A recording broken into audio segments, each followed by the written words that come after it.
Hey everyone, tonight we're starting with something a little darker. A time of plagues, penalties, and pottage. We're truly diving into what life was like in the Middle Ages. Forget the castles and chivalry that Hollywood sells you. The truth is, you probably wouldn't last a single day. So, before you get comfortable, don't forget to like the video and subscribe, but only if you genuinely enjoy the work I do. And let me know in the comments where you're rejoining from and what time it is for you. It's always fascinating to see who is joining us from around the world. Now, dim the lights, maybe turn on a fan for that soft background noise, and let's slowly begin our journey tonight together. Congratulations! You woke up in the year 1325. The good news is, you're alive. The bad news is, so are the fleas. Your bed is a Hafferton straw mattress, stuffed with bugs and straw. And it smells like a barn floor because it was a barn floor 3 months ago. There's no memory foam, no pillows, and certainly no Egyptian cotton sheets. Just a wool blanket that has UNED been washed since last winter and is now as heavy as a small cow from accumulated dirt. You wake up to the distant sound of a bell ringing. This is the Middle Ages alarm clock, only louder and somehow less forgiving. Your house is a wooden hut, single room, windowless, with a charming open concept floor plan where your family, pets, and house insects all share the same space. The smell, a fragrant symphony, stale beer, human sweat, goat, and a subtle blend of something you wish wasn't mildew, but in your soul, you know it probably is. Scented candles haven't been invented yet, and even if they had, they would just melt into your dirt floor. You try to stretch, but instantly regret it because the air is freezing and your joints ache. You are 22 years old, which in medieval terms means you are roughly your spine makes a sound like an old wooden gate creaking open, and your knees sound like a sack of rocks being shaken by a bewildered peasant. Getting out of bed is a gamble. The floor is either wet from yesterday's rain that leaked through the straw roof, or it's crusted over with something your neighbor's chicken did. Either way, your bare feet are now part of the ecosystem. Oh, and privacy. What's that? Your entire family, and maybe a random cousin who never left, is waking up next to you. No bedrooms, no curtains, no meet time. Just communal everything. Welcome to the morning in medieval Europe. You are never truly alone, as the parasites, rodents, and 8 other people are always right there with you. And your day is only just beginning. It gets worse from here. You've managed to crawl out of your hay-filled bed of medieval horrors. Congratulations now. Nature calls. And it is not calling politely. It is screaming. This is the part where you start missing the modern bathroom. No toilet, no seat, no toilet paper, no flush, not even a slightly angry toilet plunger in the corner. Relieving yourself in the 14th century is an adventure, a social experiment, and often a minor public event. If you are a peasant, your bathroom is likely a wooden bucket behind the house, which is already full because Uncle Kurt had a rough night after some bad turnips. The smell is biblical. You hold your breath, do your business, and then the crucial point. You throw it into the street. Yes, the street. You are supposed to shout something like Gardaloo before dumping it out the window. That's Old French for watch out below. Though, frankly, no one moves fast enough. The streets in medieval towns are open sewers, a fascinating river of human waste, animal feces, and mysterious fluids you'd rather not investigate. If you're a bit luckier and live in a castle, you might have a garderobe. Sounds fancy, right? It is basically a stone closet that hangs off the side of the castle wall with a hole in the floor. You sit on a cold stone slab, and everything drops directly into the moat below. It's slightly more private, but on a windy day, let's just say things can get unpredictable. And that beautiful, romantic moat. It's less a picturesque water feature and more a giant, stagnant septic tank. Forget romantic boat rides. And toilet paper. Nope. Your options are a bit rustic. You might use a handful of hay, some leaves, maybe a smooth rock if you're lucky. Wealthier folks might use moss or scraps of linen. But for most people, it's whatever nature provides. So next time you complain about single-ply toilet paper, just remember your medieval ancestors would have considered it a luxury fabric fit for a king. Okay, you've survived the morning ritual. What's for breakfast? Forget avocado toast or a quick bowl of cereal. Breakfast for a peasant is a hearty chunk of dark, dense bread, probably rye or barley. This isn't the soft, fluffy bread we know today. This is bread you could use to build a wall. It's tough, chewy, and often a bit stale. If you're lucky, you might dip it in some ale. Yes, ale. For breakfast, water was often contaminated and unsafe to drink. So weak, low-alcohol beer was the go-to beverage for everyone, including children. It was hydrating and provided some extra calories. Your other breakfast option is This is a thick stew that's been simmering over the fire for, well, possibly days. It's a perpetual pot of whatever vegetables are available. Cabbage, onions, peas, beans, boiled down into a bland, mushy gruel. Sometimes a bit of meat or fish might get thrown in.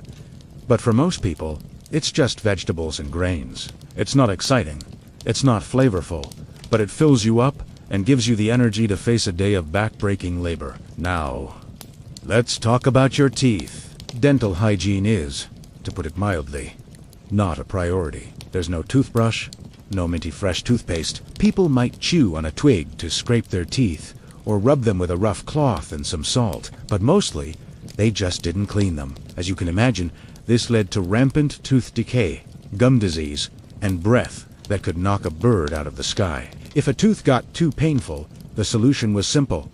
Pull it. No anesthetic. Of course, the local barber or blacksmith would just grab a pair of pliers and yank it out while you screamed. So smile while you've got M.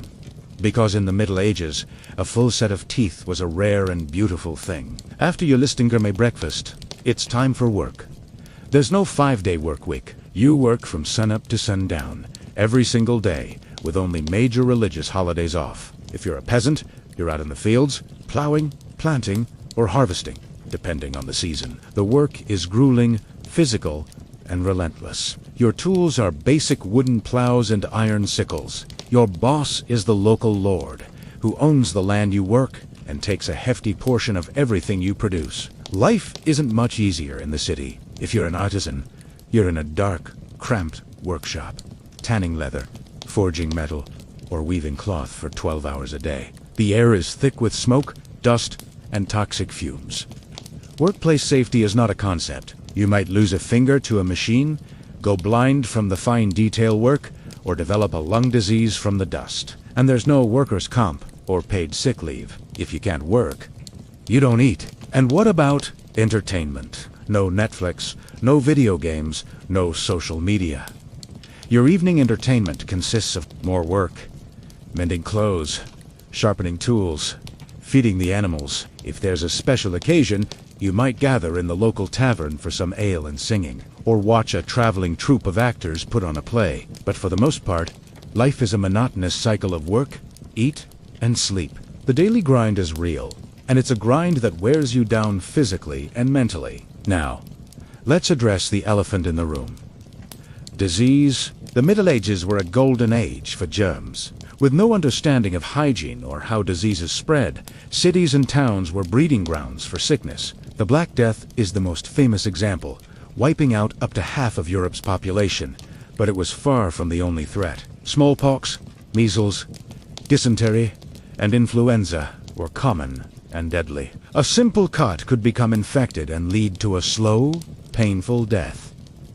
Medical care was creative. Doctors based their treatments on the theory of the 4 humors: blood, phlegm, yellow bile, and black bile. If you were sick, it meant your humors were out of balance. The solution: bloodletting. They would cut you open and drain some of your blood to restore balance. Other popular remedies included applying leeches, drinking strange herbal concoctions, or saying specific prayers. It was more guesswork than science, and your chances of survival often depended more on luck than on your doctor's skill. Life was short and brutal, The average life expectancy was around 30 to 35 years. Many children didn't survive past the age of 5. If you made it to your 40s, you were considered old. Every day was a battle for survival against starvation, disease, and exhaustion. It was a world without comfort, without convenience, and often without hope. So, the next time you're stuck in traffic, or your internet is slow, or your coffee isn't quite hot enough, take a moment. Think back to the year 1325. Think of the straw mattress, the pottage, the ever-present smell, and the very real possibility of dying from a splinter. Suddenly, our modern problems don't seem so bad, do they? It is a humbling reminder of how far we've come and how much we have to be grateful for. Thanks for joining me on this rather grim journey into the past. I hope it gave you a new perspective. If you enjoyed this, please give the video a like and consider subscribing for more deep dives into history. Let me know in the comments what part of medieval life you think would be the hardest to endure. Stay safe, stay curious, and I'll see you in the next one. Ever wonder what a typical morning was like in medieval Europe? Well, let me tell you, it's not the romantic fantasy you see in movies. Forget knights in shining armor and majestic castles. Let's get real about what it was like to just wake up. First things first, the toilet. If you were lucky, you lived in a town with public latrines. Congratulations! You get to sit shoulder to shoulder with strangers on a long wooden bench with holes in it. Privacy. Not a thing. Ventilation.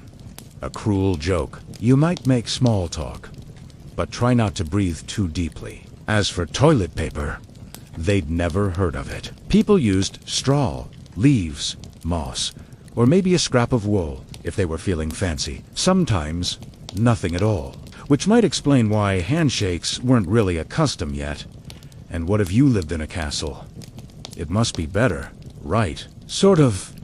You might have a garderobe, which is basically a hole in the wall that drops your waist straight into the moat below. A clever idea, until your enemies find out. Yes, attackers would sometimes climb up through the waist chute to infiltrate the castle. Talk about a surprise attack.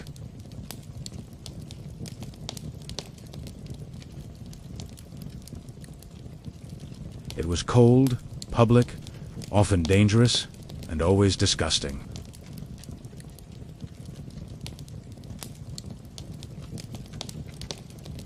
And you still haven't brushed your teeth, but we'll get to that later. All right, you've survived the morning trip to the latrine. You deserve a reward, right? Maybe a nice, warm, comforting breakfast. I'm sorry to break it to you, but this is medieval Europe. Comfort is not on the menu. Breakfast, if you could even call it that, was a grim affair. No eggs Benedict, no lattes, and definitely no avocado toast. You'd likely be squatting by a fire, holding a wooden bowl that looks like it was just scraped clean of mud. Welcome to your daily meal. Pottage. Pottage is a thick, gloopy stew made from whatever could be found. Grains, root vegetables, maybe a few beans if you were lucky. It was often boiled in the same pot for days, even weeks, with new ingredients just tossed on top of the old. It was less of a recipe and more of an ongoing edible science experiment. Alongside your pottage, you'd get a piece of bread so hard it could probably deflect an arrow. This wasn't your fluffy sourdough. It was made from coarse rye or barley flour, often mixed with sawdust or ground acorns, because wheat was a luxury for the rich. What about drinks? Forget orange juice. You're drinking beer. Yes, beer. At 6 in the morning? Why? Because the water was often full of parasites and filth. So, you started your day with a weak, low-alcohol ale. It was a matter of survival. Even the kids drank it. Nobody was thrilled about it, but at least it didn't kill you immediately. Want some meat or cheese? Keep dreaming. Those were reserved for Sundays or special feast days, and only if your lord was feeling generous. Most peasants only ate meat a few times a year. Fresh fruit was only available when it was in season, and only if it hadn't already been fermented into wine or cider. And don't even think about spices unless you were royalty. A tiny pinch of pepper could cost more than your monthly wages. Salt was so valuable, it was often locked away. So, you'd chew your grainy, rock-hard bread, SIP, your medieval breakfast beer, and try not to think about the rat that might have been nibbling on your ingredients overnight. Breakfast didn't energize you. It was just something that happened to you. And now that you've been sufficiently nourished, it's time to start work. Your very life depended on it. So you've had your miserable breakfast, and now it's time to get dressed. This won't take long, because your wardrobe probably consists of exactly one outfit. Just one. A rough wool tunic or a linen shift that you've worn every single day for months, maybe even years. There was no such thing as seasonal fashion. There was only wearing this until it literally fell apart.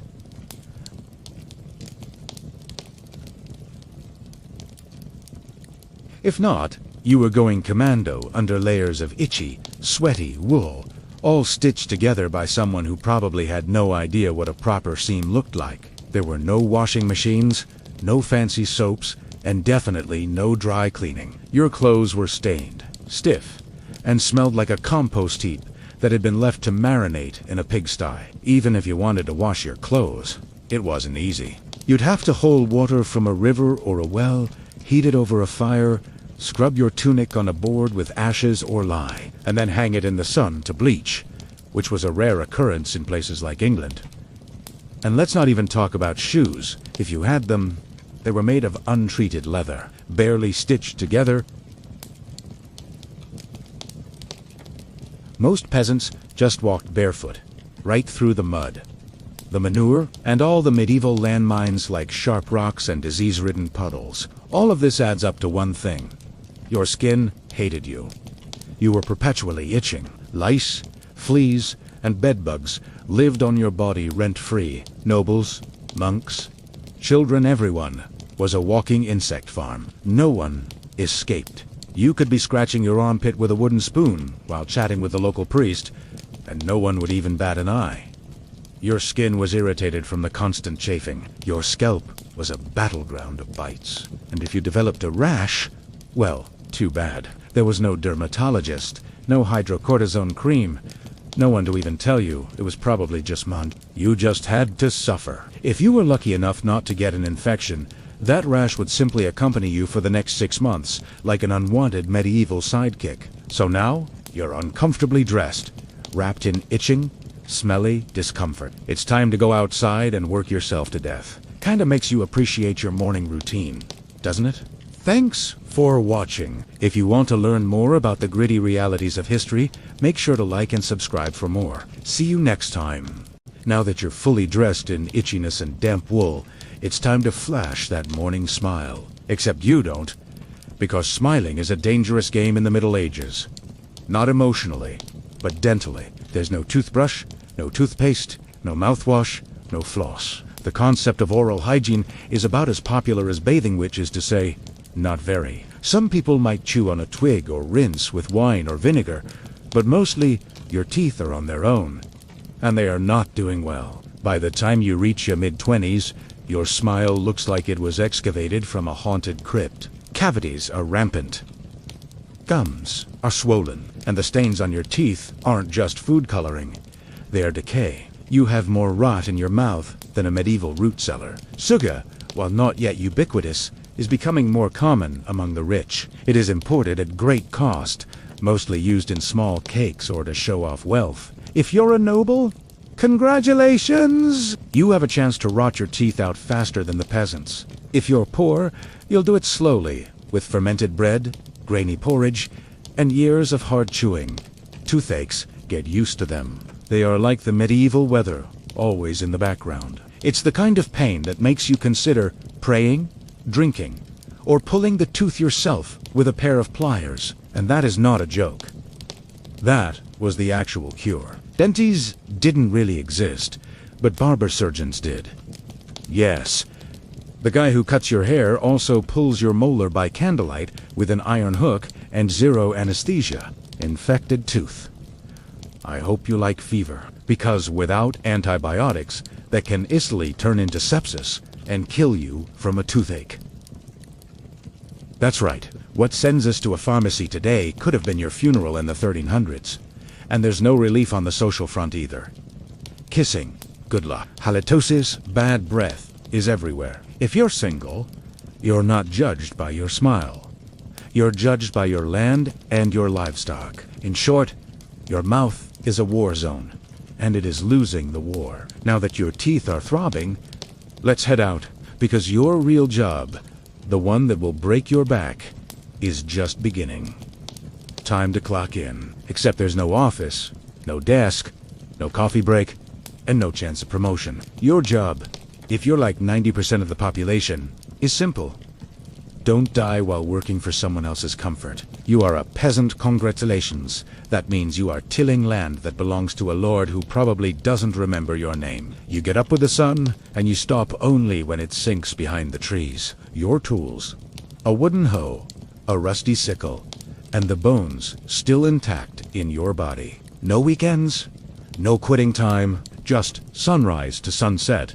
6 days a week. Sunday is a break, unless you're harvesting, fighting off raiders, or praying fervently for your infected toe to stop turning black.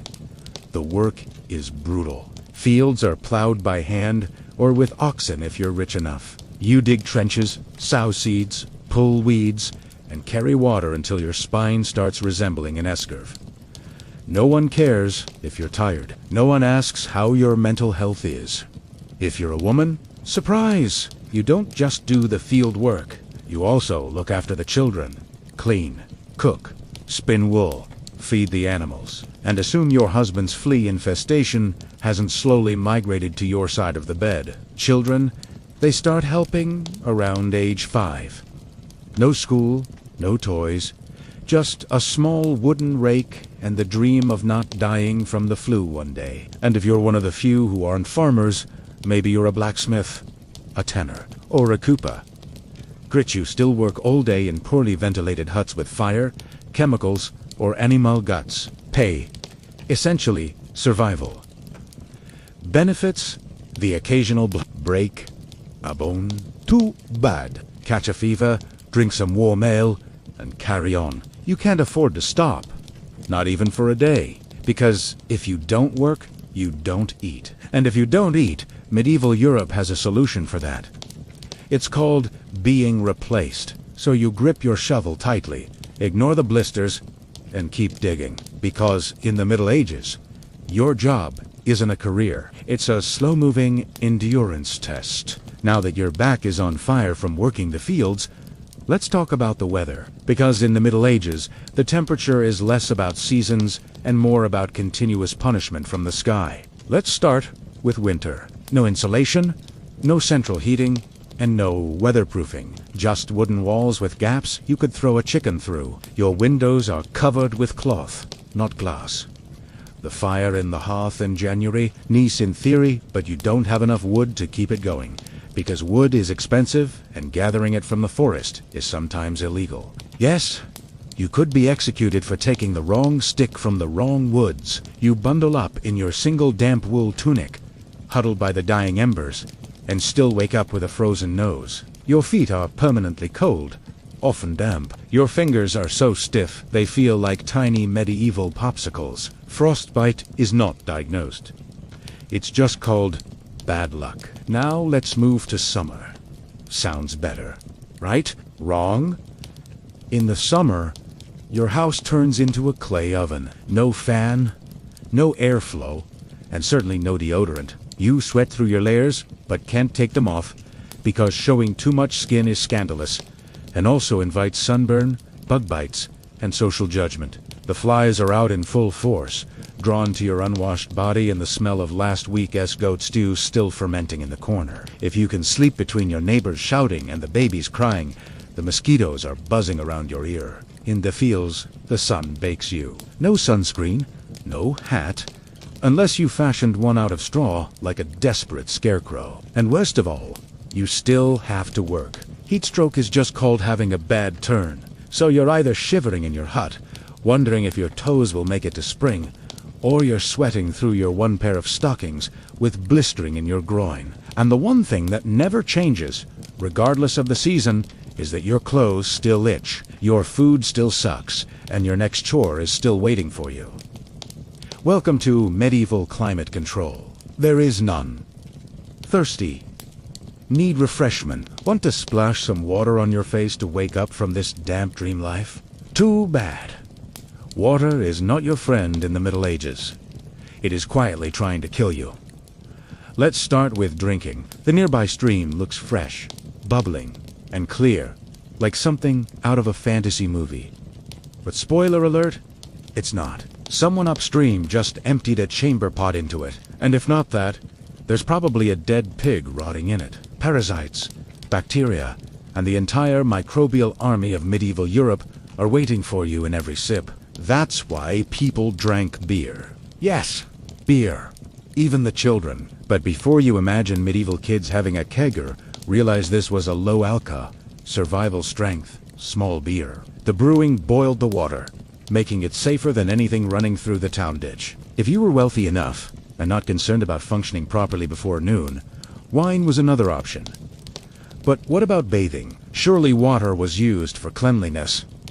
In theory, yes. In practice, absolutely not. People back then believed that bathing actually opened up your pores and allowed disease to enter. That's right. Washing yourself was considered medically risky. You were apparently cleaner when you never removed the protective layer of dirt clinging to your skin. Common bathhouses existed, but they quickly gained a reputation as places for gossip, scandal, and sometimes full-fledged medieval extracurricular activities. So, naturally, the church got involved and shut most of them down. Even if you wanted to bathe, it was a whole production. You had to retrieve water from the well, boil it over a fire, fill a leaky wooden tub, and then pray that no one else in the house used it before you, or worse, after you. And the rainwater collected in open barrels, where birds pooped, insects bred, and moss flourished. Sounds refreshing, doesn't it? So wetterite S, going into your mouth, onto your body, or onto your crops. Water in the Middle Ages is a gamble, not a source of life. One wrong sip, and you spend your final days sweating on a straw mat, clutching your stomach, and contemplating all your life choices. The next time you sip tap water, raise a glass to our ancestors. They didn't have the luxury of danger-free hydration. You drank the water. Or maybe you didn't. Maybe you just stubbed your toe on a rock shaped like disappointment. Either way, you're sick. You need help. You need a doctor. Too bad. You're living in the Middle Ages, where medicine is little more than polite torture with a theology degree. Let's start with a diagnosis. Whether it's a cough, a rash, a broken bone, or the creeping plague, everything that ails you is caused by an imbalance of your humors. The four humors were blood phlegm, yellow bile, and black bile. According to medieval science, your health relies on keeping them balanced, like some kind of internal stew. Got a fever? Too much blood. The answer? Bloodletting. That's right. Let's drain your life force into a bowl using a dull knife or a hungry leech. And yes, barbers were often the ones doing this. Imagine getting a haircut and a hemoglobin extraction in one sitting. 2-for-1 baby. Feeling sad or anxious. That's clearly excess black bile. The cure?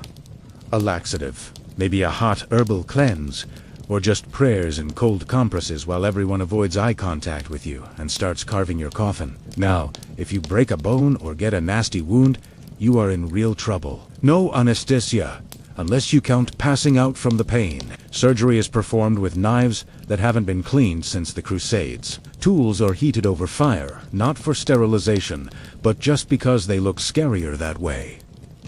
Antibiotics? Centuries away. Germ theory? Not yet invented.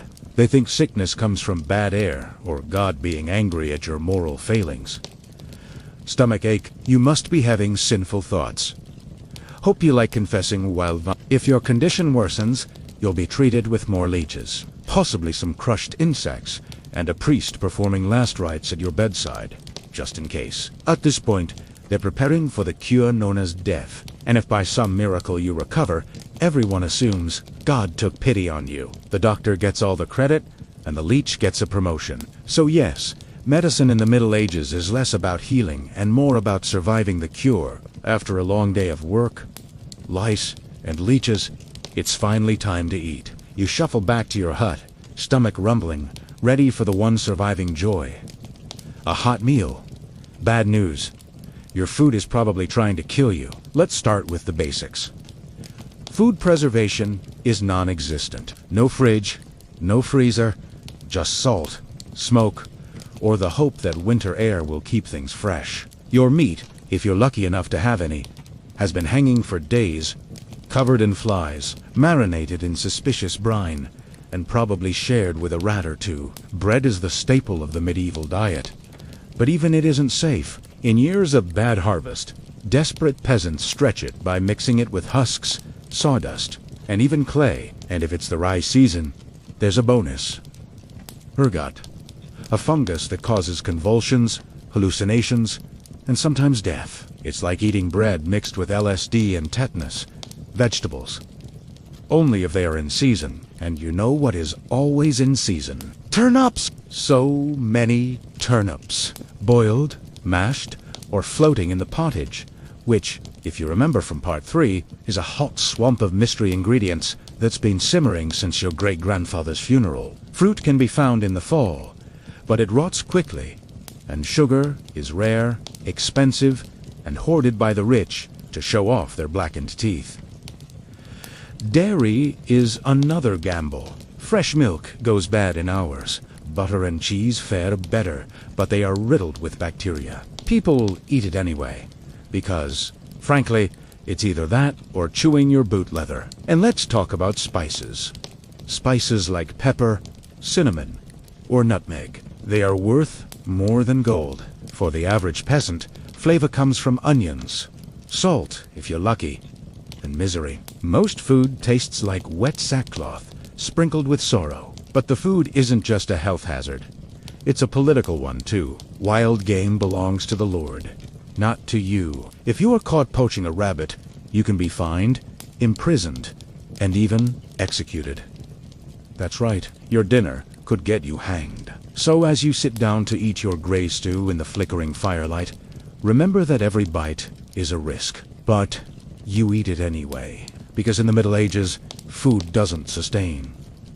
It tests you. Now it's evening. You've worked, you've suffered, and you've barely digested your questionable stew. You might think the day is over, but don't get too comfortable. Because God is watching, so is the priest. And so is your neighbor Agnes, who will absolutely rat you out if you miss Mass.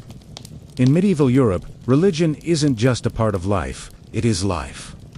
The church controls your calendar, your laws, your education if you can read, your birth, your marriage, your death, and everything in between. Think of it as your spiritual landlord, and you're always behind on the rent. Every day is structured around the bells of prayer. The town church bell rings at morning, noon, and evening. Not because people need a reminder, but because to skip prayer is a sin. Forgetting to bow, sin. Eating meat on a Friday, sin. Thinking about your neighbor's wife in that dream, double sin. And yes, hell is very real. Vividly real. Priests describe it in glorious detail. Rebirths of fire lakes of boiling blood, demons with pitchforks, and eternal wailing. If the plague doesn't scare you, eternal damnation certainly will. You can't read the Bible yourself, because it's written in Latin, a language reserved for monks, clergy, and that one noble kid who is better than dirt. You rely on the church to interpret everything for you, which means if the priest says your crop failure is because you haven't prayed enough, it's time to kneel harder. Tithes. 1/10 of everything you own is mandatory. If you grow wheat, you give wheat. If you raise chickens, you.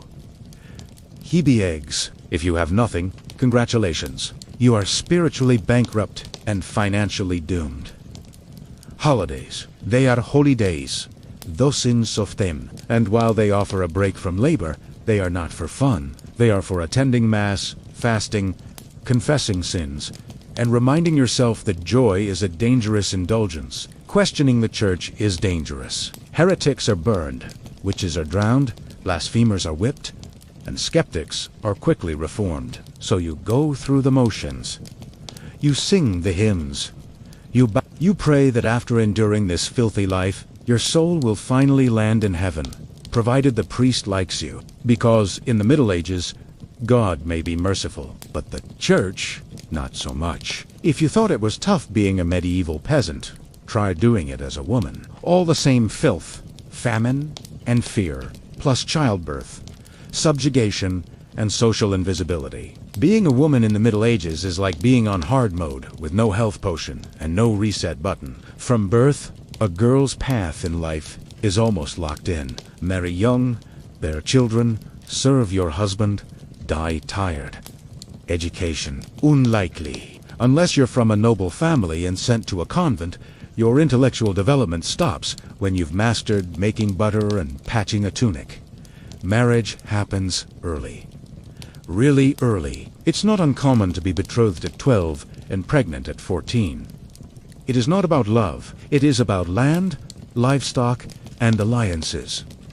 Your opinion is not required. Once married, you are essentially your husband's property. Your job is to produce heirs, feed everyone, keep the household running, and not complain. Because complaining can get you labeled as a shrew, or, worse, a witch. That label comes with a free drowning or burning, depending on the local fashion. Childbirth is a death lottery. No prenatal care, no sterile instruments, no anesthesia. Midwives do their best. But even small complications can mean death for the mother, the child, or both. Some women survive 10 pregnancies. Many would not survive the second. But don't worry. Once the baby is out, your work increases. Now you have a screaming infant in a louse-ridden hovel, and you are expected to nurse, cook, clean, and still help in the fields. You don't get a break. You are the break. For everyone else, if you're single, you're suspect. If you're a widow, you're vulnerable. If you're outspoken, you're dangerous. Unsuitable women, especially those with herbal knowledge, a strong personality, or who just looked at someone funny on a rainy Tuesday, were often accused of witchcraft. Even in the church, your role is limited. Nuns lived under strict rules. No speaking without permission, no freedom of movement, and your spiritual worth was always ranked below that of men. In short, if you were a woman in the Middle Ages, you were expected to endure silently, obey, procreate, and suffer, ideally while smiling, because even in the time of universal suffering, women were somehow expected to suffer with grace. So far, you've battled filth, famine, social injustice, and probably a goat. But just when you thought your day couldn't get any worse, here comes the violence. Loud, bloody, and often perfectly acceptable by medieval standards. Let's be clear. The Middle Ages were not peaceful. The idea of law and order mostly meant hoping the local lord wasn't in a bad mood. Violence was everywhere. In the home, in the streets, on the battlefield, in church disputes, and sometimes in line at the communal bread oven. Crime is common, punishment is brutal, and justice is more performance art than protection. Steal a loaf of bread, you might lose a hand. Accused of lying, your tongue might be pierced. Gossip too much, meet the scold's bridle. A metal mask strapped to your head with a stick in your mouth for correction. Suppose you're accused of something serious. Heresy, theft, witchcraft. How do you prove your innocence? By being tortured? Obviously. Welcome to trial by ordeal. One version, you stick your hand in boiling water to retrieve a stone. If it heals without infection in 3 days, you are innocent. Otherwise, you are guilty. Another option, you are thrown into a river. If you sink, you are innocent and probably dead. If you float, you are guilty, and you'll be punished anyway. It's like a medieval game show where the prize is survival and the host is actively rooting against you. And if you are sentenced to death, it's a public event. Executions are carried out in front of cheering crowds. Hangings, beheadings, burnings. Sometimes people bring snacks. It's the cable TV of the Middle Ages. Domestic violence. Completely normal. Husbands were allowed, even expected, to discipline their wives and children. Street brawls. Commonplace. You could be beaten for simply looking at a nobleman's horse the wrong way. And war, always simmering. Local feuds, regional disputes, religious crusades. Everyone is marching out to stab someone else in the name of honor, God, or boredom. Violence is not a breakdown of society in the Middle Ages. It is society. Everyone lives with the constant knowledge that life is fragile. Justice is arbitrary, and your neighbor might smash your head in over a pig. So tread carefully, keep your eyes down, and never trust anyone holding a stick. At T's point, you've survived the lice, the leeches, the laundered misery, and the threat of public dismay. But now comes the final chapter of most medieval lives, an early and unceremonious death. If you've made it past 40 and you are still breathing, you are practically a celebrity. You might even be called ancient, which is more of a statistical miracle than a nickname. Let's analyze. The average life expectancy is around 30 to 40 years, but that number is heavily driven down by infant mortality. Almost half of all children would die before reaching the age of 5. Sickness, malnutrition, or do you still dream of being a knight? Think again, the romanticized version of the Middle Ages. Brave swordsmen, noble ladies, in towers, heroic battles, and feasting in great halls by candlelight. It's a myth, polished by fairy tales and fantasy books. In reality, the medieval world was harsh, cruel, and profoundly unfair. Hierarchy was everything. If you were born poor, you stayed poor. If you were born rich, congratulations, you had a better chance of survival. But you were still one bad stew away from dysentery and a hasty burial. Even nobles weren't exempt from misery. Castles were drafty stone refrigerators, full of fleas, smoke, and politically motivated marriages. Sure, you had a fur cape and a glass of wine, but you also had a 50% chance of dying in a skirmish or from an infected splinter. Not exactly luxury. The simpler times weren't simple, they were brutal. Everything took longer. Everything hurt more. Everything, from birth to chewing, had consequences. Life was survival, not enjoyment. And even if you did find a quiet moment to think, to dream, to imagine something better, there wasn't much you could do about it. No upward mobility, no modern medicine, no internet to Google what is this weird rash. You lived, suffered, worked, and died within a 10-mile radius of where you were born. But here is the craziest part. Through all of this, people still laughed, sang songs, told stories, fell in love, and found meaning, not because life was easy, but because people were so damn stubborn. Even in the darkest chapters, they made room for light. So tonight, as you climb into your clean bed with central heating, antibiotics, and indoor plumbing, give a silent thanks to the modern world, and to your ancestors who battled rats, famine, and feudalism so you wouldn't have to. Long before she was Catherine the Great, the Empress of Russia, the mistress of reform, and the symbol of ambition, she was just Sophie Federica Augusta von Anhalt-Zerbst, born in 1729. She was the daughter of a relatively obscure German princely family. Her tiny duchy in Pomerania offered little in the way of power. But Sophie herself, she possessed something no title could provide: a sharp intellect, relentless charm, and a quiet hunger for greatness. Her education was strict. Her mother, Johanna, was cold and calculating, a social climber obsessed with status, not a warm, nurturing figure. Her father, a Prussian officer, was distant from discipline. From a young age, Sophie learned to walk the fine line between obedience and cunning. She read with ambition, spoke multiple languages, and learned to observe her room before speaking skills that would soon become a means of survival in one of Europe's most ruthless courts when Empress Elizabeth Petrovna of Russia began searching for a consort for her heir. Grand Duke Peter, she looked beyond Russia's borders. Peter himself was of German descent, and Empress Elizabeth believed a foreign bride would be more docile and grateful,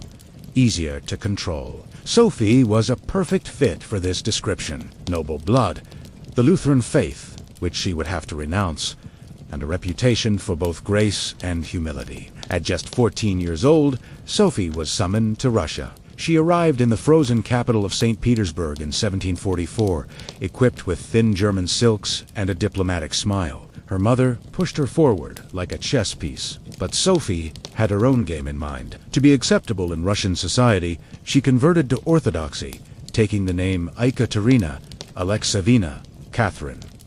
The ceremony was public, symbolic, and life. She wasn't just changing religion. She was burning the bridge behind her, stepping into a foreign empire with no return. No one watching that quiet young girl in a fur-collared coat could have predicted what came next. Betrayal, revolution, enlightenment, an empire. But from the moment Sophie stepped into the Russian court, she stopped being a pawn and began planning to be a queen. Catherine's marriage to Grand Duke Peter was supposed to secure her place in Russian royalty. Yet, from the start, it felt more like a cage than a crown. Peter, the heir to the Russian throne, was no storybook Prince Charming. He was awkward, immature, and obsessed with toy soldiers. He was far more interested in playing war games in his room than in governing an empire or showing affection to his new wife. Some accounts even suggest he refused to consummate the marriage for years. He idealized Frederick the Great of Prussia and resented the Russian court that had adopted him. In contrast, Catherine embraced Russia with fierce determination. She learned the language, studied its history, and memorized the Orthodox rituals. She wanted to belong. Peter wanted to escape. This incompatibility wasn't just emotional. It was political. The Russian court was a viper's nest of gossip, paranoia, and ruthless power games. Empress Elizabeth still ruled with absolute authority, but her health was failing. Everyone knew a transition was coming, and everyone had an agenda. Catherine was constantly watched. Her letters were read, her friendships monitored, and her every move scrutinized. She could trust neither her husband, her mother who was still whispering foreign interests in her ear, nor even her servants. In T's world, alliances could turn into accusations overnight. But Catherine was not foolish. She quietly learned to play the court games, cultivating allies in the shadows. She impressed military officers, befriended scholars, and developed a reputation for honor and restraint that was the polar opposite of her husband's childish tantrums and open disdain for Russian traditions. Behind closed doors, Catherine began reading Enlightenment thinkers like Voltaire and Montesquieu. While others saw her as a young consort, she was building a vision for Russia, and not just for herself, a country of power, education, and reason. But there was a problem. The longer Peter lived, the longer Catherine would remain in limbo, a powerless consort to a man unfit to rule. So she waited, she observed, and she planned. She knew the Russian throne would not be inherited. It would have to be taken. In 1762, after nearly 2 decades of waiting, watching, and quietly maneuvering, Catherine saw her moment and seized it with breathtaking certainty. Empress Elizabeth had died, and Peter, now Peter III, was finally Tsar. But his reign began to unravel almost immediately. In just a few short months, Peter alienated the church, offended the nobles, humiliated the army, and lavished praise on Russia's longtime enemy, Prussia. He reversed key policies, slighted the clergy, and openly spoke about divorcing Catherine and marrying his mistress. The court, already wary of his erratic behavior, gave him the cold shoulder. The army, filled with generals loyal to Catherine, grumbled in the corridors. Even the devout and patriotic common Russians saw Peter as a foreign puppet who mocked their traditions. Watching all this unfold, Catherine made her move. In July of the same year, while Peter was at his summer palace, Catherine launched a bloodless coup. Supported by key military officers, including her lover Gregory Orlov and his influential brothers, Catherine rode into St. Petersburg in full uniform, was proclaimed Empress Catherine II, and won the allegiance of the powerful imperial guards. Peter, caught off guard and without allies, surrendered within days. He was placed under arrest, and shortly thereafter was found dead under mysterious circumstances. Officially, it was reported as a hemorrhoidal colic. Unofficially, it was murder. Catherine was now empress not by birth, not by marriage, but by will, intellect, and audacity. It was unprecedented. A foreign-born woman with no legitimate claim had taken the Russian throne without fighting a single battle, but her real struggle was only just beginning. She had to translate this bold grab for power into a lasting legacy. Would Russia accept her? Would the nobles respect her? Could she hold the empire together without meeting the same fate as her husband? Catherine understood that power won by intrigue could be lost with the same ease. She had to rule, not as an intriga, but as a visionary. And so, her transformation began.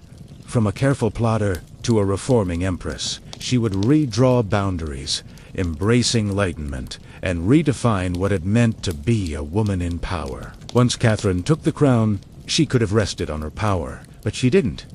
She had something greater than simply sitting on a throne in mind. She wanted to transform Russia, and not just militarily or politically, but intellectually. While Peter had worshipped Frederick the Great and toy soldiers, Catherine idealized Voltaire, Diderot, and the bold thinkers of the Enlightenment. She believed in reason, progress, education, and the role of a sovereign, even one who ruled with absolute authority, as a servant of the people. Catherine didn't just read Enlightenment philosophy. She lived it. She corresponded directly with Voltaire for over 15 years, flattering him while defending her autocracy. She invited Diderot to her court and purchased his entire library to support him financially. Behind closed doors, she studied legal texts, debated reforms, and drafted policies to modernize the empire. The early years of her reign were filled with efforts to codify Russian laws. In 1767, Catherine convened the Legislative Commission, an ambitious project aimed at rewriting the entire legal code. Catherine's own nakaz, or instruction, was a political manifesto disguised as an instruction, speaking of equality before the law, the dangers of torture, and the responsibility of rulers to serve the common good. It was radical for an empress in 18th century Russia. However, Enlightenment ideals had to survive the reality of Russia, a vast, feudal, deeply conservative country where the nobles liked to keep their serfs exactly where they were. Below them, Catherine knew this. While she advocated for reform, she moved cautiously. She abolished some forms of torture, expanded access to secular education, and founded schools for girls and libraries. But at the same time, to ensure the nobles remained loyal, she also affirmed their control over the serfs. This was Catherine's balancing act. A philosopher queen in public, a practical empress in private. She walked a tightrope between ideology and survival, between the bright salons of Paris and the harsh politics of Moscow. Her vision for Russia was bold, but it was always calculated. In many ways, Catherine was not trying to make Russia European, she was trying to make Russia modern on its own terms. And that meant, yes, reform, but with an iron fist in a velvet glove.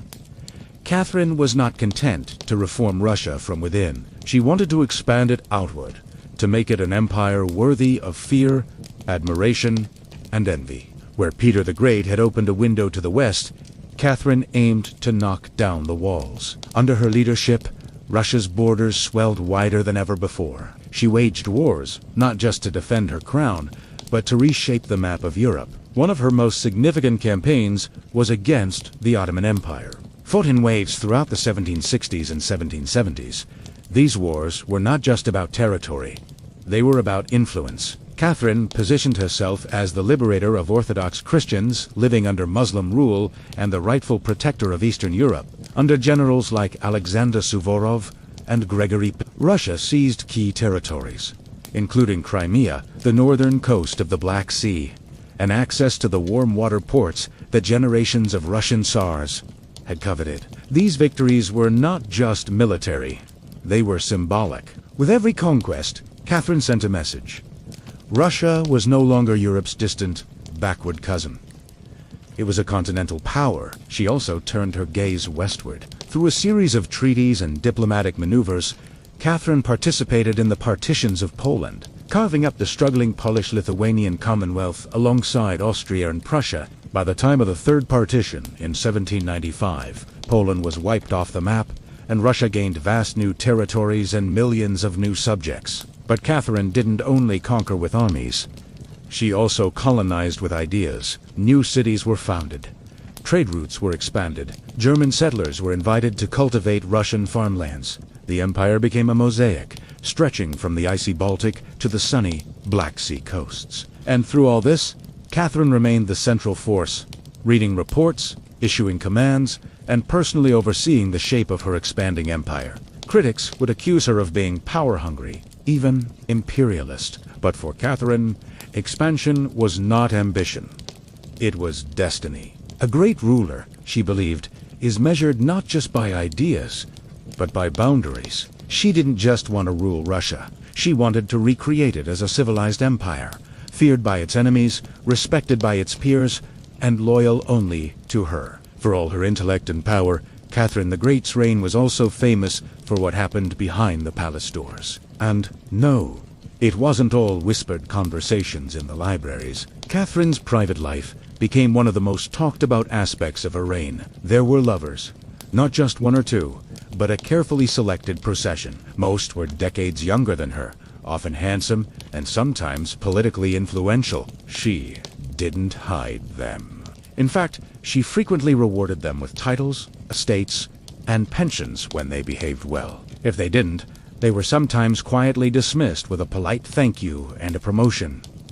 The most significant of these lovers was Gregory. He was a man as brilliant as he was audacious. Their relationship blurred the lines between romance, politics, and partnership. Some historians even believe they may have been secretly married. Together, they shaped military campaigns, colonization projects, and the transformation of southern Russia. Potemkin was not just a lover. He was, in many ways, her yet Europe could not ignore the scandal. Gossip spread. Satirical pamphlets painted her as lustful, insatiable, even unbalanced. And after her death, the rumors only worsened. The most infamous was the entirely false and grotesque story involving a horse, spread by her enemies to tarnish her legacy. But why the obsession? Simple.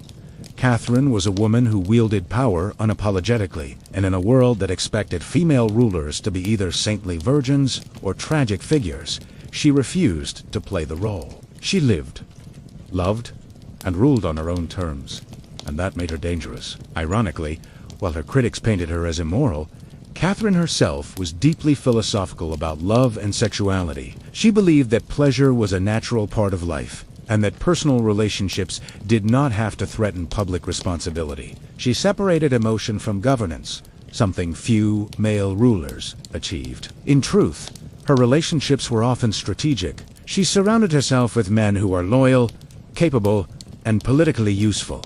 And when they ceased to be, she usually let them go with a smile and a generous retirement. Catherine's love life did not weaken her rule.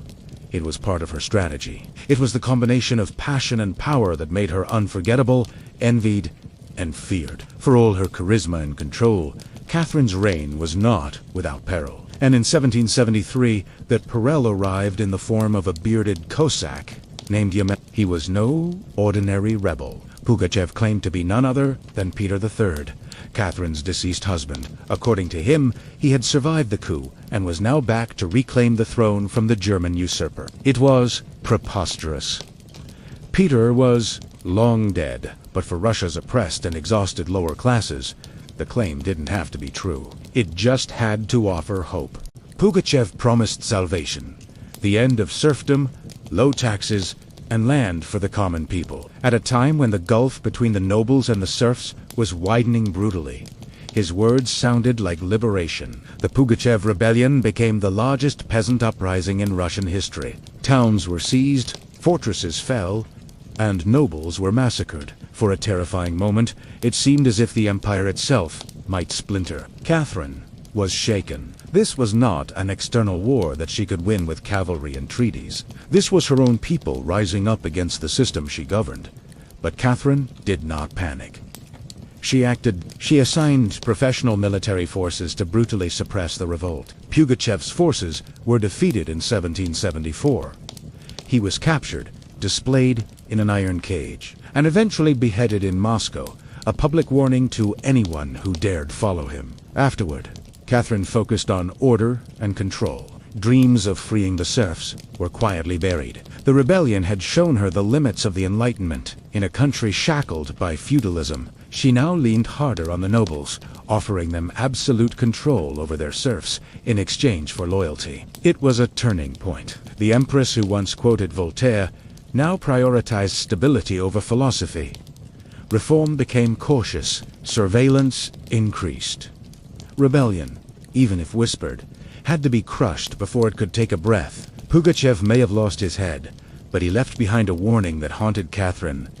Power built on inequality could only last so long before the storm came and brought it down. As Catherine the Great approached the final years of her life, she had ruled Russia for over 3 decades, longer than any female ruler in Russian history. From the moment she seized power, she defied expectations, reshaped her empire, and redefined what a woman and a sovereign could be. Under Catherine's reign, Russia became a true European powerhouse. Its territory expanded by over 200,000 square miles, swallowing Crimea, parts of Poland, and swaths of the Black Sea coast. These were not just military victories. They were strategic pivots, securing warm-water ports, and reshaping trade. But her legacy wasn't just drawn on maps. Catherine also left a cultural mark. She helped establish the Hermitage Museum, amassed one of Europe's largest art collections, and corresponded with the greatest minds of the Enlightenment. Her court became a hub of sophistication, art,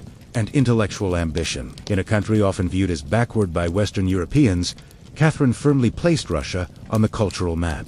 She modernized education, founding schools for girls, and promoted book printing. She even introduced smallpox inoculation to Russia by publicly taking the vaccine, her cell phone act of scientific bravery in her time. Yet, her reign was fraught with contradictions. Though she admired the ideals of the Enlightenment, she never freed the serfs. In fact, she extended serfdom further into Russia's territories. Her reforms, while impressive, remained mostly top-down, designed to polish the empire without truly transforming it. Nevertheless, Catherine's rule brought stability and ambition.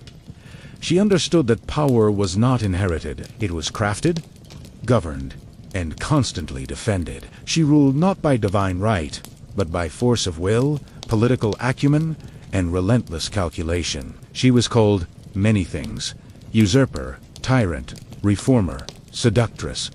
But above all, she was effective. When she died in 1796, Russia was wealthier, larger, and more formidable than it had been in centuries. She left behind a secured throne, an expanded empire, and a legend that would last for centuries. Catherine didn't just reign. She ruled with intelligence, strategy, and an unapologetic embrace of history. And in doing so, she became more than an empress.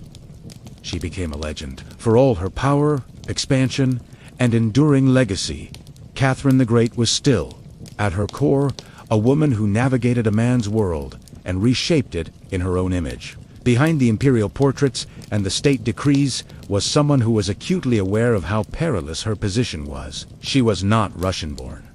She came to power through a coup. She governed an empire that did not want a woman in power. And yet, she not only endured, she thrived. Catherine never settled for being an ornament. She read constantly, wrote tirelessly, and never stopped learning. Her daily schedule was intense. Hours of reading reports, corresponding with foreign powers, drafting state papers, and managing a court riddled with rival factions. She didn't just sit on the throne. She ran the throne like a stateswoman who was born to it. At the same time, she was, in many ways, alone. She surrounded herself with courtiers, lovers, and artists, but in her memoirs, she mentioned having few people she could truly trust. Her son, Paul, whom she distrusted and kept out of state affairs, grew into a man she feared would undo all her progress. Her greatest emotional partnership, with Gregory Potemkin, matured into a deep friendship, but his death in 1791 left a wound that never fully healed. Catherine carefully cultivated her image. She understood the power of narrative and wielded it better than most rulers. She posed as the mother of Russia, the enlightened sovereign, the warrior empress, and the patron of the arts. But beneath those roles was a woman who had endured and persevered through rejection, betrayal, scandal, and rebellion. When she died in 1796, she left behind a transformed empire, but also questions. Could she have done more to end serfdom? Were Enlightenment ideals compromised by politics? Was she more reformer or ruler? History remembers her by the title she never officially gave herself, the Great. It was not because she was flawless, or gentle, or fair. It was because she seized power and wielded it on her own terms, in a time and place where women were never supposed to have it at all. She didn't just wear the crown, she rewrote what it meant to deserve it. The Red Queen of Palenque, a mystery in Cinnabar in the humid depths of the Chiapas forests in southern Mexico. The ruins of Palenque whisper tales from the ancient Maya world. The tall temples soar above the canopy, their limestone faces worn by time but still fraught with secrets. And in 1994, one of those secrets was uncovered. A team of Mexican archaeologists, led by Fanny Lopez Jimenez, was examining Temple 3, a relatively modest pyramid next to the more famous Temple of the Inscriptions, the burial site of the great King Pakal. Temple 3 was not expected to hold much until they noticed something peculiar. A sealed, hidden chamber beneath the structure. No looters had touched it. It was pristine. When the archaeologists entered and lowered themselves down, they found a stone sarcophagus standing in silence. The air was heavy with the weight of centuries. As they lifted the lid, red dust rose like smoke. Bright, shocking cinnabar red. The interior was coated with the powdered a toxicer mercury sulfide used ceremonially by the Maya. And within that crimson cloud lay the skeleton of a woman. She had been interred with elaborate care and reverence. Her bones were fragile but intact, her skull still wearing a jade mask, and her body was surrounded by grave goods.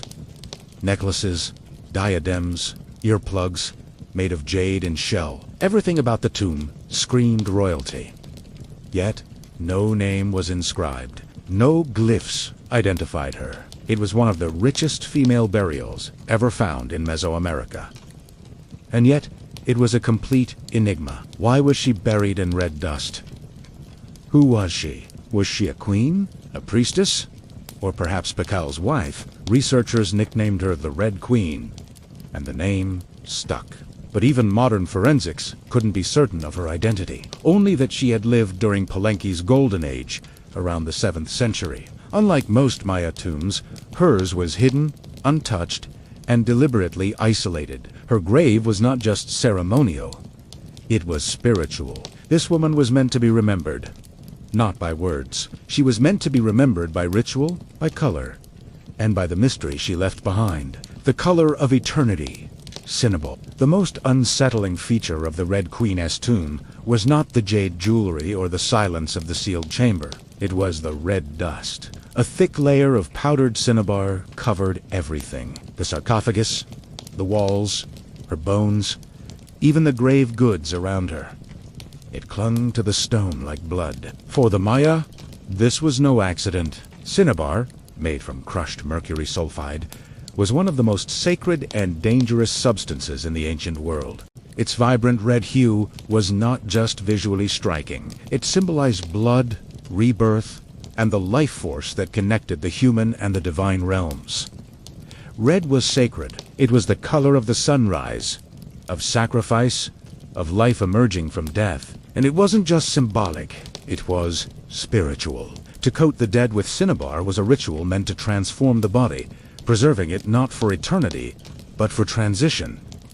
In Maya belief, death was not an end. It was a passage, a movement into another cosmic layer. And so the Red Queen, whoever she was being prepared not just for burial, but for deification.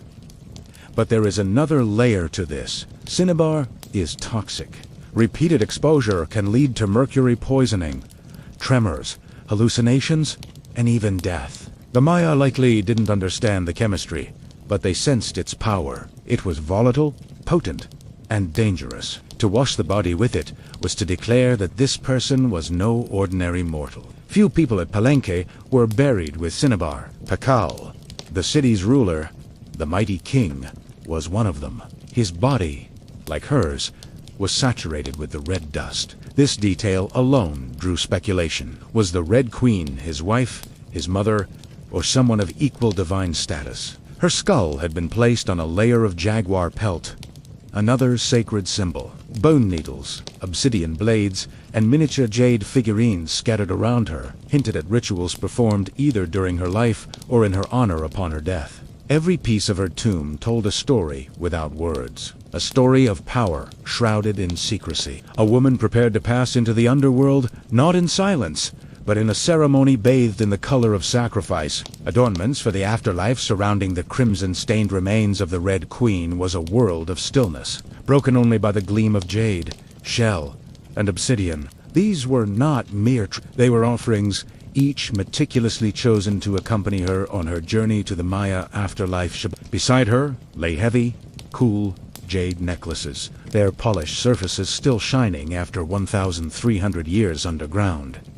Jade was not just beautiful, it was sacred. The Maya viewed it as a symbol of eternal life. It represented the green of the maize, the vibrancy of the forest, and the breath of the gods. Only the elite were buried with jade. For the Red Queen, it covered her chest, wrists, and ears, a clear sign that she wielded influence, perhaps even divine grace, in life. One of the most arresting objects was the jade burial mask placed delicately over her face. Unlike the golden death masks of Egypt, this was subtle, made of dozens of tiny mosaic tiles arranged to mimic the contours of the skull. The mask served a ceremonial function, protecting the spirit, preserving identity, and presenting her as divine in the eyes of the gods. Scattered near her bones were bone needles, obsidian blades, and shell artifacts. These could be ritual tools or symbols of her status as a priestess, a healer, or a royal matriarch. One bone needle was faintly but purposefully inscribed, a small echo of her voice, lost to time. Near her feet and along the edges of the tomb were still sealed ceramic vessels, likely once filled with offerings, food, drink, or incense to nourish her spirit beyond death. The Maya believed the afterlife was a perilous, layered journey fraught with challenges. These objects were not luxuries.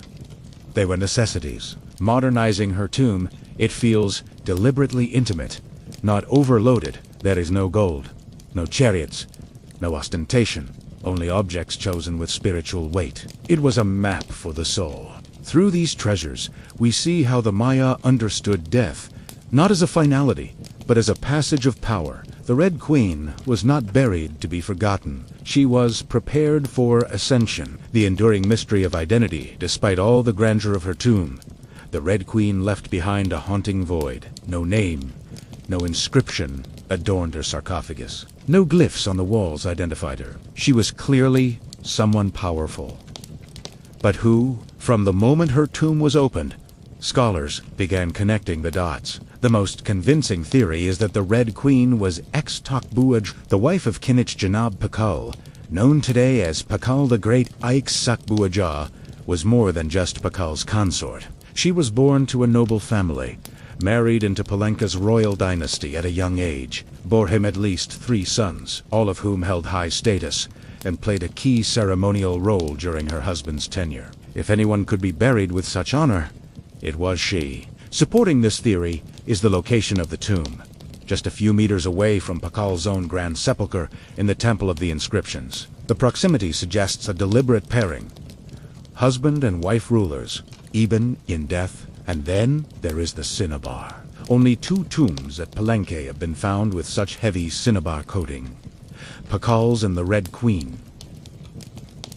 It is highly unlikely this was coincidence. But the mystery deepens here. DNA testing was performed on both sets of remains in hopes of confirming the connection, but the results were inconclusive. The woman's bones did not show a direct maternal link to Pakal, but that did not rule out the consort relationship. Marriage, after all, doesn't require shared blood. Some have argued she could be Sak Cook, Pakal's powerful mother, who ruled Palenque until he came of age. Others suggest she may have been a high priestess, or a sister, or a royal ancestor whose name was lost to the erosion of history. Yet, the evidence points most strongly to Ex-Sakbuajah, a queen by title, a mother of kings, and the spiritual partner of the absence of a name may not have been an oversight. It might have been deliberate. In Maya cosmology, the spirit lived on, not through monuments, but through ritual, symbol, and the whispers of the earth.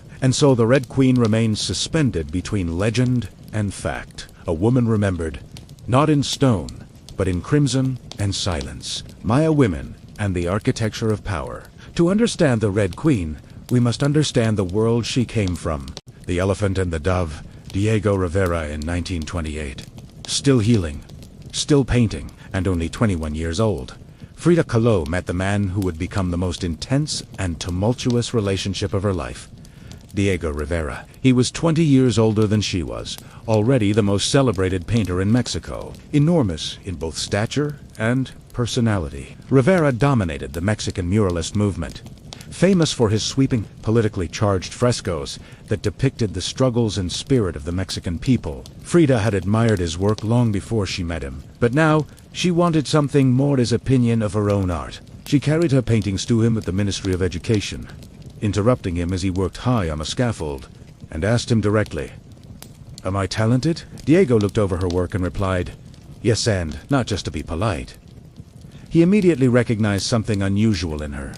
An unfiltered voice, raw, ironic, furious, painful, and beautiful all at once. Their relationship quickly became as consuming as it was creative. Frida later remarked, "I suffered two major accidents in my life. One was the streetcar, and the other was Diego."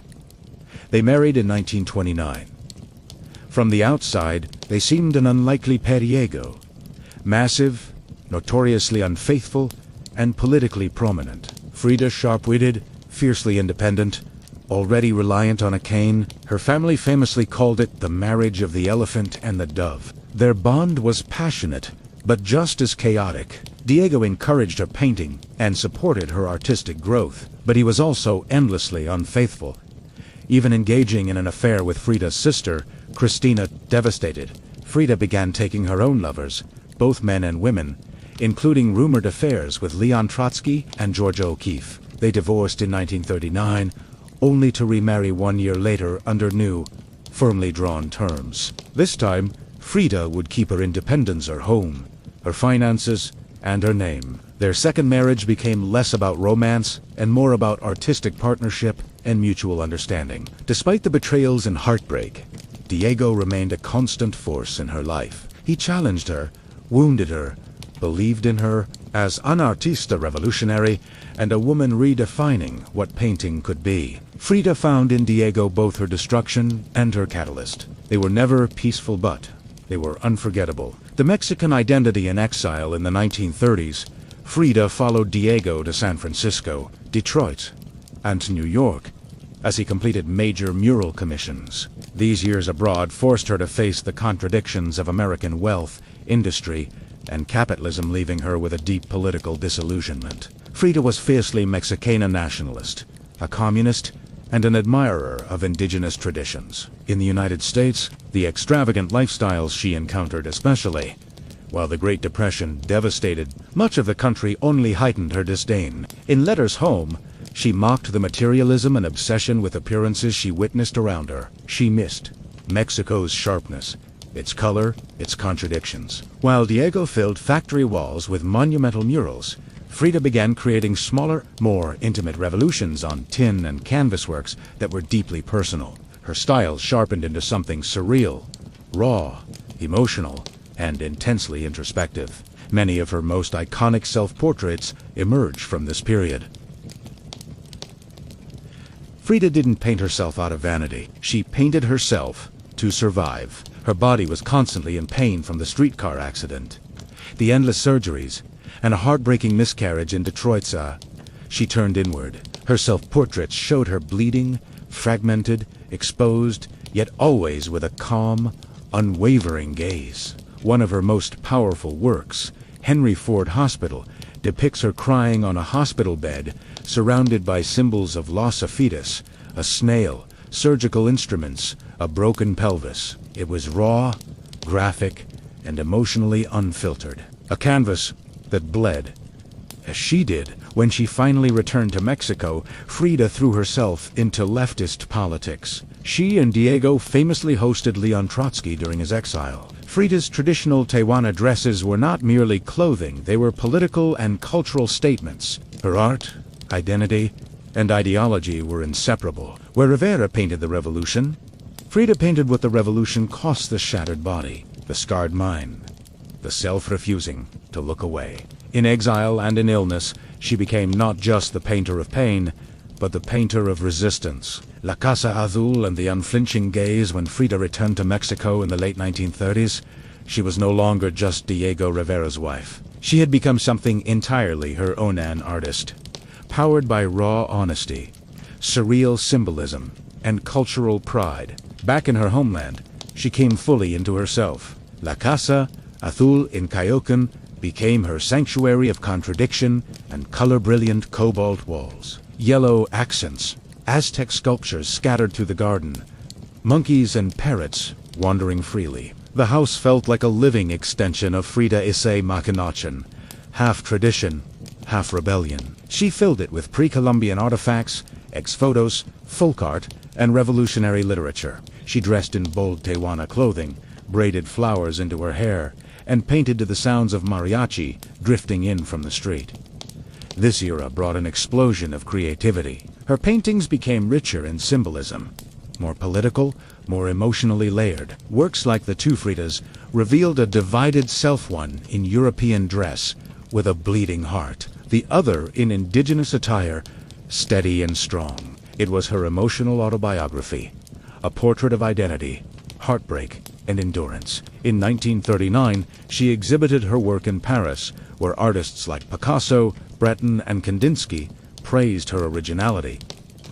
Yet she kept her distance. When André Breton tried to classify her as a surrealist, she rejected the label. "They thought I was a surrealist," she said. "But I wasn't.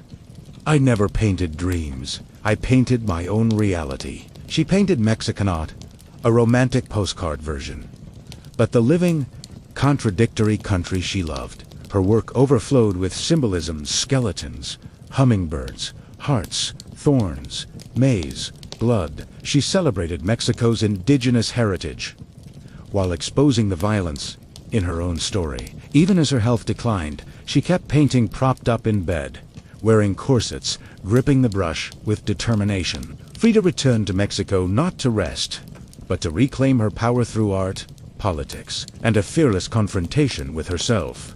The final act, revolution and the bedside exhibition. As the 1940s went on, Frida's physical condition deteriorated. Her spine weakened.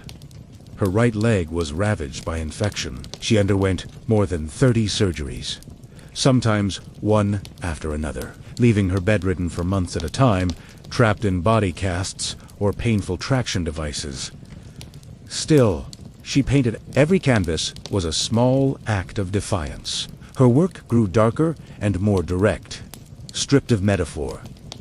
In the broken column, she portrayed herself split open, pierced with nails, her spine replaced by a fractured ionic column. Yet her face remains composed, her gaze unbreakable. Pain was no longer just her subject, it was her companion, her tormentor, her muse. Her political voice surged as well. She rejoined the Mexican Communist Party, attended marches, wrote fiery letters, condemned imperialism. When she could no longer walk, she appeared at protests in her wheelchair, defiantly raising banners. In 1953, Frida finally received her first solo exhibition in Mexico. Doctors insisted she was too ill to attend, but Frida arrived anyway by ambulance. She was carried into the gallery on a stretcher and placed on a bed in the center of the room. Dressed in traditional attire, surrounded by her paintings, she welcomed visitors with tequila and laughter, her fire unmistakable. Her final works were both simple and deeply emotional. In Marxism will give health to the sick. She painted herself in a steel corset, embraced by Marx's protective hands. Her last known painting was a still life of watermelons, one slice inscribed with "Viva la Vida." In the face of death, she remained defiant, joyful, political. Frida's late works were not just self-portraits, they were acts of revolution, created in agony, but always signed with life. The immortal image, Frida Kahlo, died on July 13, 1954, at age 47, in the same place she was born, La Casa Azul. The official cause was a pulmonary embolism, though many believed exhaustion and illness played a deeper role. Just days before her death, she attended a demonstration against the CIA-backed coup in Guatemala, frail and in a wheelchair, her fist raised. Revolution was her last breath. Her funeral was held at the Palacio de Bellas Artes, Mexico's most prestigious cultural institution. Draped in the flag of the Mexican Communist Party, her body was mourned by artists, family, intellectuals, revolutionaries. Diego Rivera, Chateau, called her the great love of his life. But what followed was extraordinary. Frida refused to fade away. For years, her work was difficult to categorize, too political for surrealists, too surreal for yet gradually, her story and imagery spread. Through the feminist movements of the 1970s and 1980s, her voice grew louder. She became more than a painter. She became a global symbol of suffering transformed into art, of feminism forged through resistance, of Mexican identity expressed with fierce pride, of queerness, disability, revolution, authenticity. Her unibrow, her flowers, her ghazal became iconic. Her home became a museum. Her diaries were cherished. Her paintings hung in the world's greatest institutions. In life, she often lived in Diego's shadow. In death, she stepped out of it. She left not just art, but a mirror, one that forces us to look, not with pity, but with bravery. The legacy of the unibrow today. Frida Kahlo's face is everywhere, on t-shirts, murals, dolls, posters, memes. But her legacy is powerful not because we recognize her image, but because we recognize the truth behind it. Frida never tried to be perfect. She never attempted to fit into neat categories. She was unconventional and unapologetic. In a world obsessed with perfection, she offered reality, contradictory, painful, radiant reality. She honored the things that made her different: her disability, her queerness, her politics, her culture, and transformed them into art that crosses borders and generations. She became more than an artist, a symbol of feminist defiance, a bisexual icon who lived openly, a beacon for disabled artists, a cultural emblem of Mexico, a voice for the marginalized. Her paintings, that to Frida's self-portrait, with thorn necklace and hummingbird, the broken column, are not merely viewed. They are felt deeply by anyone who has known suffering or transformation. She lived on the margins and turned them into her stage. She embraced contradiction, a communist who wore gold jewelry, a betrayed lover who kept loving, a broken body with an unbreakable spirit. She didn't intend to become a symbol. She simply told the truth about herself, and by doing so, she told the truth for millions who had never seen themselves reflected in art. When we see her face now, we see courage, we see color, we see resistance, we see Frida never gone, forever immortal.